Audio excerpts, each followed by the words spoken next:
What's up, everybody? Today we're back with another cooking episode. Today we're going to be making the easiest prime rib possible. I don't want to do too much for it, but the main ingredient that you'll need to start off with is your rib roast here. So this one, I've got the rib roast and then the bones with it. So I got a standing rib roast. You can also get a boneless one, stuff like that there.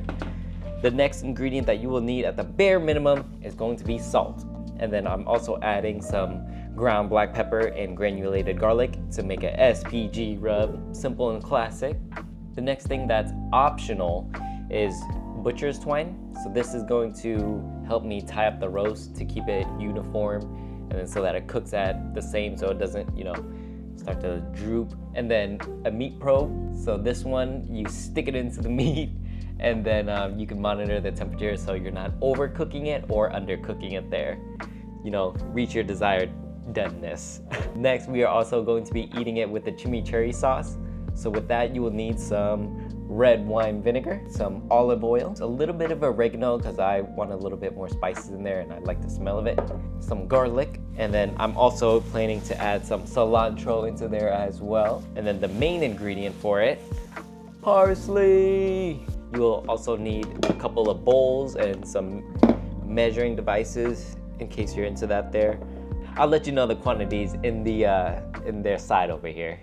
And so for the rub for the prime rib here, today we're gonna be doing something simple, just salt, pepper, and garlic. I like to do for this one is 4 parts of salt, 2 parts of black pepper, and then 1 part of granulated garlic. 1, 2, 3, 4. 4 tablespoons of salt there. And for black pepper, 1, 2. And then for garlic here, we want 1 of these. And 1. Boom. And so that's all combined together here. So what I'm gonna do is I'm going to put a lid on it and I'm gonna shake it up just to get it mixed. You can mix it however you like. Just toss it all together so it's all blended.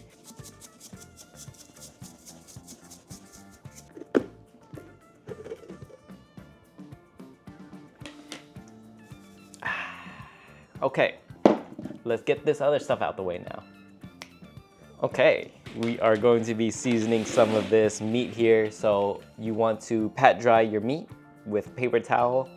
Get it all nice and dry. Easiest way, make sure you wash your hands, guys. Just take it and then I'm gonna season the bones here first because it'll be the easiest thing. Just sprinkle it on. Now, if you have shaker bottles or something, you could put it in the shaker bottle and just do it, but I don't have any that I'm empty shaker bottles anyways. So yeah, easy peasy. So that part is done. Oh, maybe I should season the sides. YOLO. Whatever. And so the main part here that I want to season is the meat part because the other side is the fat. So, and I did not have to do any trimming on this because it looks like the butcher's already cut it and did whatever they need to do with it. Let's get it nice and evenly coated there. And then flip.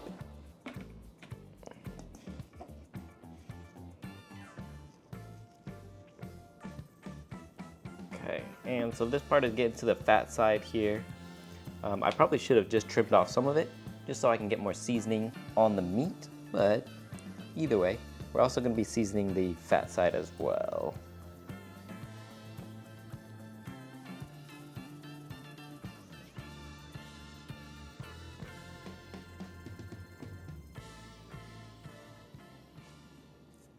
Now that your meat's all seasoned up, next I'm going to wrap it in a little bit of the butcher's twine here. So we're gonna take that, boom, lay it out, take this, place it on the rack, take this, and then take some. I don't know how to tie a knot, so we're gonna see. Okay guys, so this is how I'm gonna tie it. I don't know how to tie knots, so what I'm gonna do is I'm gonna cut the string into good pieces here.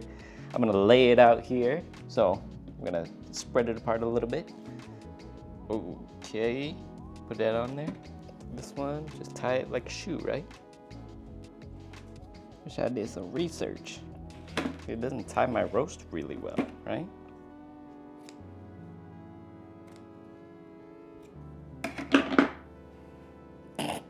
Okay.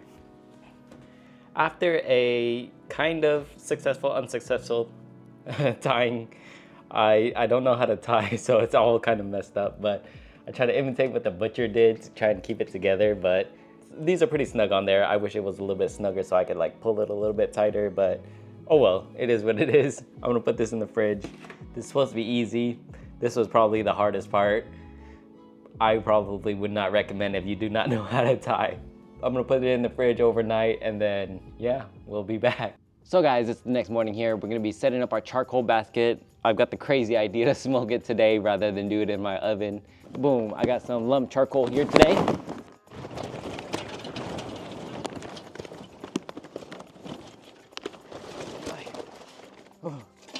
This one's about half a basket full of charcoal. Oh, I'm gonna rearrange this. It's just covering out the whole bottom side here. Boom, charcoal's in there. Next, you gotta get your wood of choice. This one, today I'm using cherry wood. Just take a chunk or two, just one, two. Two big size chunks I think should be okay. Wood done. And then next, you've got your fire starter that you have preferred. We're using the B&B Sure Start. We got the little cube here. I just put that on one side there. Next, we gotta put it in our smoker. Okay guys, and we're setting it up here. Ash pan goes down first. And then we've got the charcoal basket here. Make sure that's on place, cool. And then we grab our handy dandy barbecue lighter and we're gonna light that little cube stick there.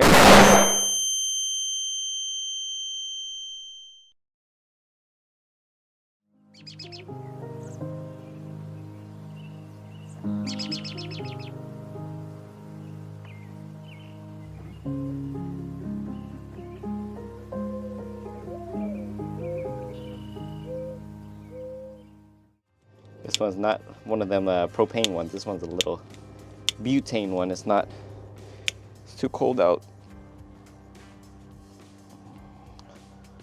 Set that in there, let that burn, let that light. Open up these vents just so it's got some airflow. I'm gonna close this down and then I'm gonna open this up all the way too. It's kind of cold out, so I don't want it to be put out for the fire cube there. We're gonna head back inside because it's too cold out here. Now that the smoker is warming up, we're gonna pull our meat out of the fridge here. Boom. Now that our meat is out of the fridge, we're gonna let it come up to room temperature so that when you're cooking it, the inside is not cold while the outside is cooked. So yeah, so we're gonna let that rest here and then we're gonna make our chimichurri sauce in the meantime. Okay guys, so for the chimichurri sauce, I'm gonna show you here, so let's look. Okay, so for the vegetables, we got everything washed. We've got the parsley, we've got the oregano, we've got some red wine vinegar, we've got the olive oil, a little bit of the oregano powder, we've got a little bit of black pepper, and then we've got a little bit of salt. So yeah, and our measuring glass. So we got a little knife, we got the oregano. So this one, I really only want like the leaves and stuff. So like you could go through and you could pick out all of the stems, but for the best part, I'm just going to take this here and then I'm going to chop out most of the stems. It's like if you see this is mostly stems there. So take that, I'm gonna grab a little bit. So it doesn't say on this one oregano, but I'm gonna grab a little bit. We got a little food processor because I don't wanna chop everything up. So about half of that in there. Then we've got a little bit of the parsley here. And it's the same thing. You don't really want too many stems on the parsley. Okay guys, so we got a nice bouquet of parsley here. So what we're gonna do is we're gonna chop off these stems. So just pull up as much as the flour and then we're just gonna chop off most of the stems. You know, obviously some stems are gonna be on there because it's, you know, I'm trying to do it as easy. But yeah, just take this and throw it all in here. And then so we've got some garlic here as well that we're gonna toss into there that we're gonna need chopped up. So I heard that if you put garlic in a metal container and then you shake it up, you could peel it a lot easier. So I got this pan here. I don't have a small metal container. So we're gonna take it and we're gonna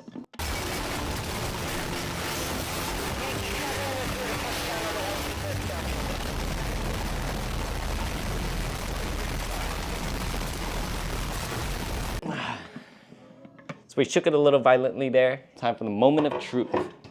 Wow, that is a real trick. Wow, that is kind of cool. No paper on it. I don't know if you guys can see this. So one, I kind of already peeled one earlier, but it took me so long. Here's a, oh yes, there we go. I wish there was a smaller container. I could have easily got beat up, bruised up a little bit more, but see, yeah. That one came out pretty soft, pretty easy. One more shake.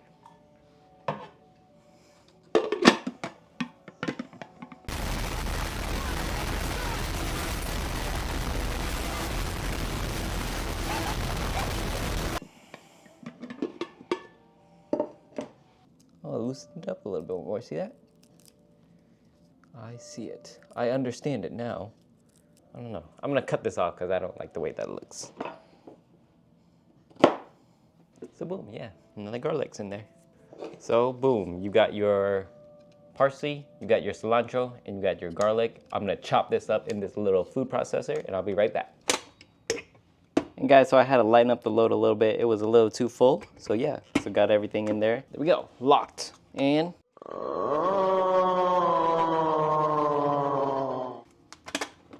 see, chopped up, baby. Part 2 of blending. So we got all the ingredients in here, and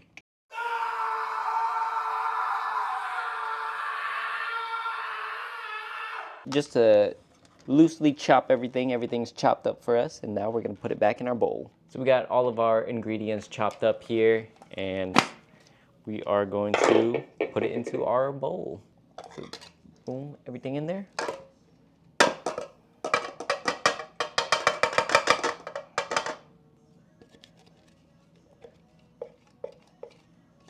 It smells very nice and very fragrant.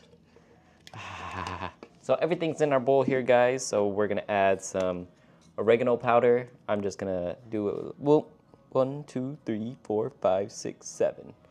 7 little dashes of that there. So we're gonna want 2 tablespoons of red wine vinegar. 2 tablespoons red wine vinegar. Add that in there. And then we're gonna do half a cup of olive oil here. This olive oil, Garcia Cruz olive oil. I don't know if it's good or not. I've never tried it. It's unboxing.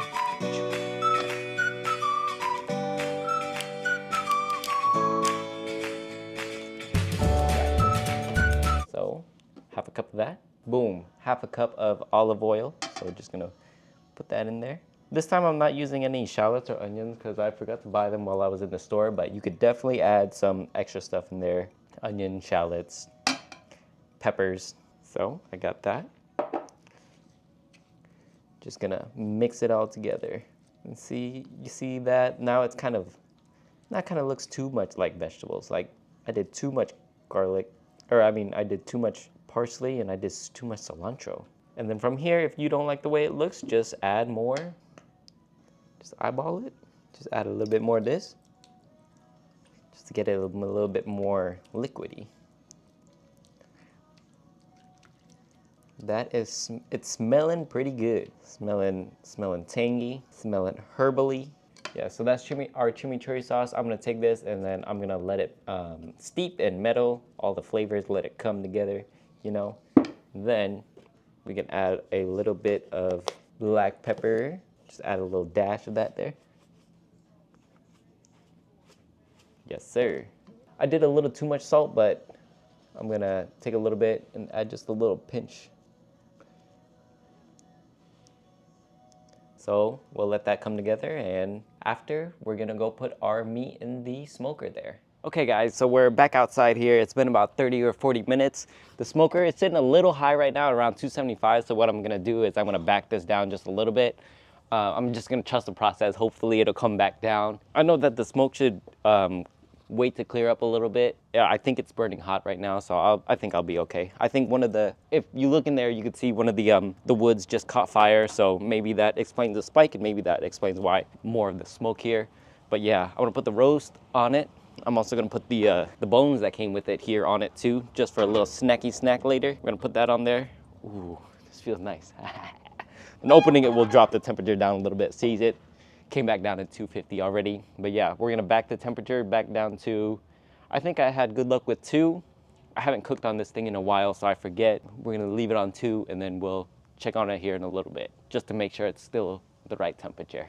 The thermometer is gonna tell you what the internal temperature is, and I wanna bring that up to around 130-ish, 125, 130-ish for a medium rare, because then when we take it off, we're gonna rest it.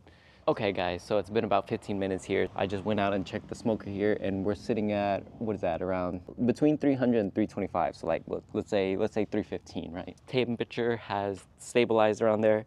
So what I'm gonna do is I'm going to trim this down to about 1 there. So what we wanna do to get the heat to go down is choke out the air so that air doesn't get introduced more and then make the fire hotter, if that makes sense. So we'll check it in about 15 minutes here. In the meantime, we can make our sides and anything that you guys are doing, but yeah, I'm not filming any sides, so. Okay guys, 30 minutes later, I had messed up. Look, the temperature is now dropped all the way to 175. So I should have just kept it at 2. Dang it, this cooking thing is so hard. I just hope that the fire is not, okay, there's a little fire still going on in there. Well, I opened it, so let's see what it looks like. Ooh, so it's got that little cherry red color there. The fire's still a little bit going on in there, but I'm gonna close this back down. I've opened it back up to 2 there. Hopefully the temperature will catch back up. I knew 2 was the correct spot. I opened up just a little bit past 2, maybe like 2.1. Maybe let's do like 2.25. We'll let that hang out. Maybe let's check it out in like 15 minutes. So we're back inside here, and I forgot to show you guys here. So this one, it kind of lets me know the temperature of the cook there. So you'll see that the internal temperature is 75 degrees. I'm shooting for 134-ish because at the top of medium rare is like 140, I think. So 134-ish. I might pull out a little bit sooner than that, but then the ambient temperature, you'll see it's cooking at around 150 there. It says it's about an hour and 40 minutes left if it cooks at 150. If we can get the temperature back up, it might be a little bit sooner. So yeah, that's pretty cool. That's what the that probe is for, guys. I know it's optional, but it'll make your life a whole lot easier. Okay guys, about 30 minutes later here, you'll see that the temperature has stabilized around 275. And then, so that's okay. I won't mess with it. I'll just leave it as it is. But ideally, you want to cook it around 250 until it gets to the internal temperature you want. So this one, you'll see the internal temp is 90. I changed the target temp to about 130. But the ambient temperature is around 254 there. So now I know it's around 25-degree difference for the ambient temperature, so like the air temperature around. Yeah, so we'll let it sit for about another hour or so. Usually it would take about maybe, 1.5 to 2 hours to smoke. So yeah, whatever it is, just trust it. Okay guys, so it's been about an hour later. My smoker did catch up a little bit on temperature. It says about 300 right now. So the temperature has caught up. The app, it says remove from heat. It's 123 degrees internal. My target was 130. So I'm gonna take it out here. Ooh, wow, I need to get a shot of that. Nice deep red color. And so I got a new rack here. I'm gonna take the roast off. I'm gonna leave the ribs in there for a little bit, just so that they could cook a little bit more. Get a little bit softer on there. But yes, nice new clean rack. We're gonna take that inside. We're gonna open this up to 4 for max, because I want to try and get the smoker hot so I can get a nicer crust on this. I'm gonna bring this inside and we'll be right back. Okay, so I got the roast inside, so I wanna try to get this as hot as possible. So what I'm gonna do is, I should have put this somewhere else. So I'm gonna leave this on the spatula for now. So I'm gonna remove the grate here. Ooh. What I'm gonna do is I have this hook thing, lift it up. Ooh. Coal's nice and hot. I have the deflector sitting on the side. I'm gonna put this in there, and then I'm gonna put this charcoal basket back on top of that. Okay, and then we're gonna take the grates, I'm gonna put it on there, shut her down. And then, so hopefully with the more open air, so I've got it open on 4, the air is gonna come up and it's gonna get the coals a little bit hotter. And with the coals on the grate, I want to sear the outside of the roast. So then I'll show you what I'm doing with the roast while it rests. Oh shoot, before I forget, I did have the ribs over there. I'm gonna put that in. Put it off to the side. Try to put it away from the fire if I could, but yeah. Okay guys, so we're back inside here. I've got some paper towels. And so what I'm gonna do is I'm going to remove this meat probe that we had before, since now we don't need it. We should know roughly what our internal temperature is there. Ooh. And next we're gonna do is we're gonna cut the butcher's twine that we had on it before. Oh, my tying actually kind of worked. Kept it all nice together. That's pretty cool. Okay. And then with our spare paper towels, we're going to pat it dry. Just get all of the moisture and the fat from the outside there. Ooh. Ooh. It smells good. Just pat dry, pat dry. You don't need to rub, don't need to do nothing crazy. Just pat it. Try to get as much moisture off of it as you can. Now that's good. And then so you're gonna grab some aluminum foil. Grab a fairly long piece. What you kind of want to do is make a little tent with it. And then tent it there. Just so that it could kind of, you don't want it to necessarily touch. Yeah, you kind of want to keep the temperature kind of together. You could also throw it in your oven if you're smoking it. So if you're doing it in the oven, your oven is going to be 250 degrees, and then instead of putting up your smoker high, you're going to put your oven on broil, then get it up there so then you could crisp out the outer, or you could put it on a grill. Just something to make the exterior a little bit firmer. So we'll wait a little bit, maybe 15 minutes. We're gonna let this rest a little bit, and then while we wait for the smoker to get up to a hot temperature there. Cooking is so hard. Okay guys, so it's been about 15 minutes or so. My smoker says it's around 300.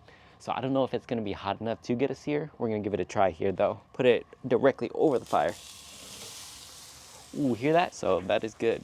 I'm putting it directly over the fire. We're gonna let that sit for about 30 seconds or so. I'll show you guys. So as you guys can see, the charcoal basket is a little bit higher, and I've got the roast right above the fire there, just to try and get a good sear on it. Ooh, it's catching fire. Okay, okay. Giving it a little bit of a flame kiss, but wow. Okay, let me switch it on a different side. So as you can see, I kind of scraped off some of the crust. Not good by my plate, but yeah, okay. We'll try it again. So boom, that's flipped over. I'm gonna give it in like another minute or so. Okay guys, I got some tongs. Hopefully it'll help me flip it over. Gonna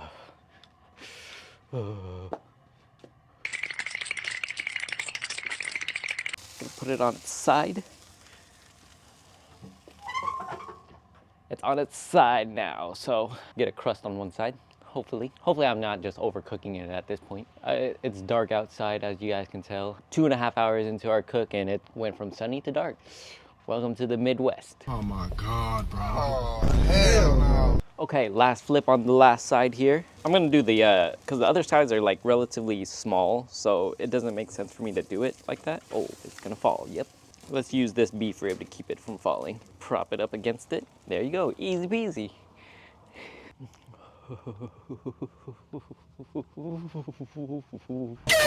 Okay. Hopefully it should be done. So we're gonna take it inside and we're gonna check it out, baby. Okay guys, so we've got it back in from searing it. So what I'm gonna do is I'm also gonna tent it again, give it just a couple minutes of rest before we slice into it, baby. And in the meantime, we do have those beef ribs that we had from before, and we can have a little snack here. Ooh.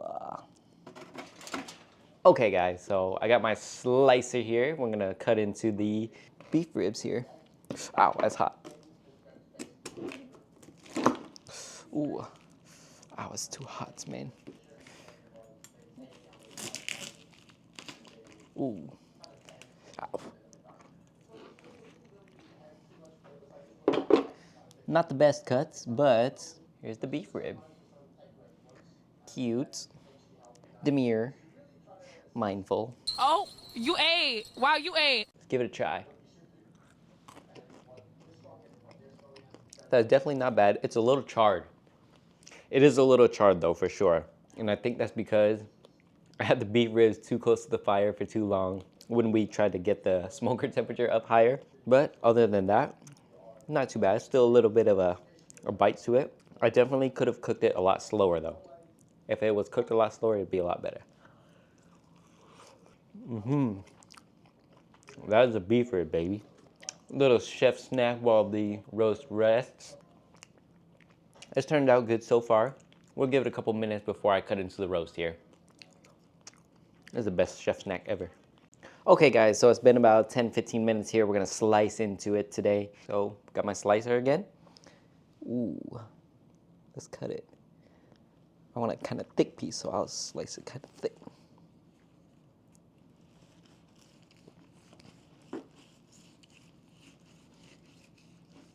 And the moment of truth. Dang it! It's all right. The end, I would suspect to be a little bit more cooked. So let's slice into a middle piece.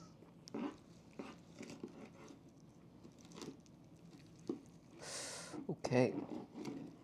Oh, good man. Okay, guys. Unfortunately, looks like I might have just slightly overcooked it. It is still a little pink, but I want to say this is like not what I wanted though.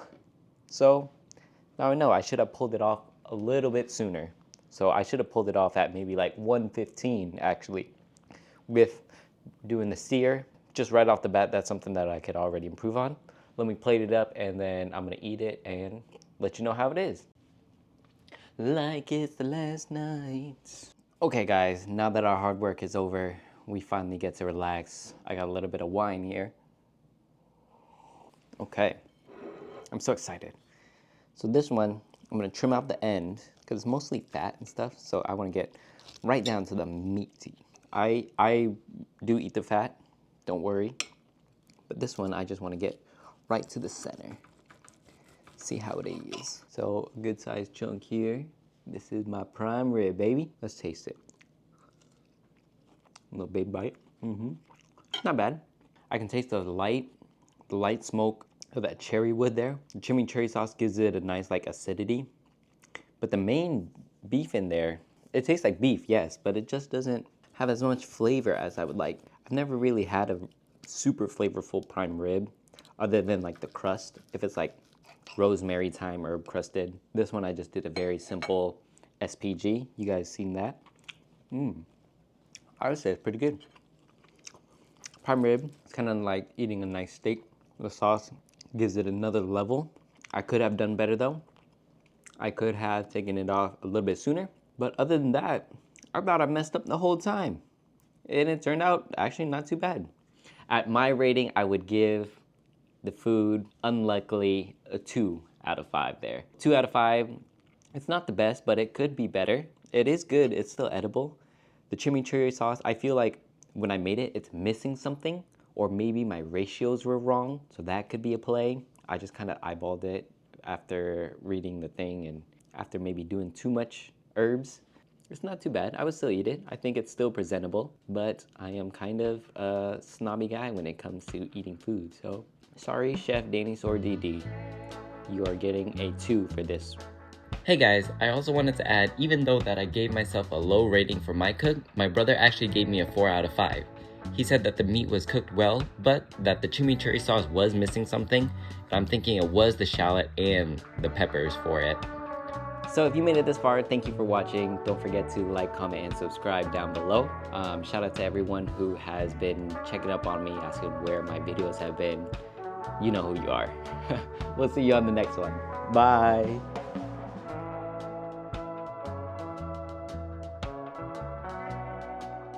Like it's the last night. If the world was ending, I'd wanna be next to you. Ooh.